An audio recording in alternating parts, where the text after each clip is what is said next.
प्रणाम। एक विनती है आपसे। कहिए राजन। पिछले कई दिनों से मेरे स्वप्न में मेरे पिताश्री आ रहे हैं। मैंने ब्राह्मणों से भी इसका अर्थ पूछा तो उनका कहना था कि तुम्हारे पिताश्री को शांति नहीं मिली, उनके लिए पूजा करनी हो, यज्ञ संपन्न करना होगा। आप तो परम ज्ञान का स्वरूप है, तो विनती है आपसे कि पूजा विधि आप ही के हाथों से हो, जो मेरे पिताश्री तक पहुंचे, उन्हें मुक्ति मिले, जीवन मरण के इस चक्र से वो मोक्ष पाले। अवश्य राजन।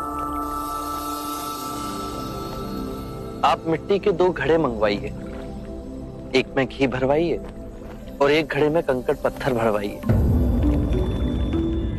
और उन दोनों घड़ों के मुंह कपड़े से बंधवा दीजिए और उन्हें लेकर नदी के तट पर आइए। मैं वहीं आपकी प्रतीक्षा करूंगा। मैं भी इसका प्रबंध करता हूं महाराज।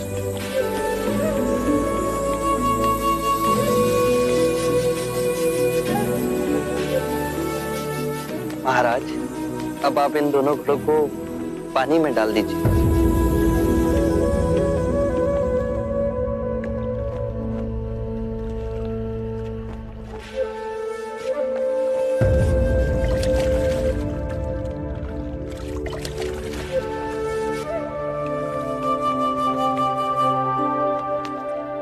महाराज, अब इन दोनों घड़ों को आप तोड़ दीजिए।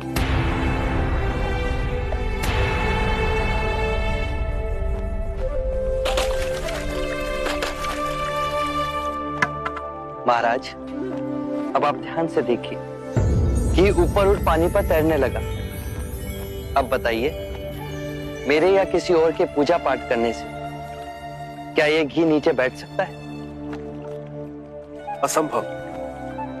ये तो घी का स्वभाव ही नहीं। सत्य कहा आप। उसी प्रकार किसी भी पूजा पाठ, विधि विधान, कर्म कांड के द्वारा पानी के अंदर डूबे हुए कंकड़ पत्थर क्या ऊपर आ तैर सकते हैं? नहीं बुद्ध, ये तो प्रकृति के नियम के विरुद्ध है। तो हम प्रकृति से भिन्न कैसे हुए? हम भी तो प्रकृति का ही रूप है। सत्य कहा बुद्ध। एक सत्य ये भी है राजन, यदि हमारे पूर्वजों ने अपने जीवन काल में कंकड़ पत्थर बोए, दुष्कर्म किए, तो वो स्वाभाविक ही कंकड़ पत्थर की तरह नीचे बैठ जाएंगे। और यदि उन्होंने अपने जीवन काल में सत्कर्म किए, तो स्वाभाविक ही घी की तरह ऊपर आ तैरने लगेंगे। जो बोएंगे वही काटेंगे। परंतु इस शरीर रूपी जीवन काल में ही नहीं, अपितु इस शरीर रूपी जीवन काल के पश्चात वाली यात्रा में भी हम जैसे कर्म करेंगे वैसा ही फल मिलेगा।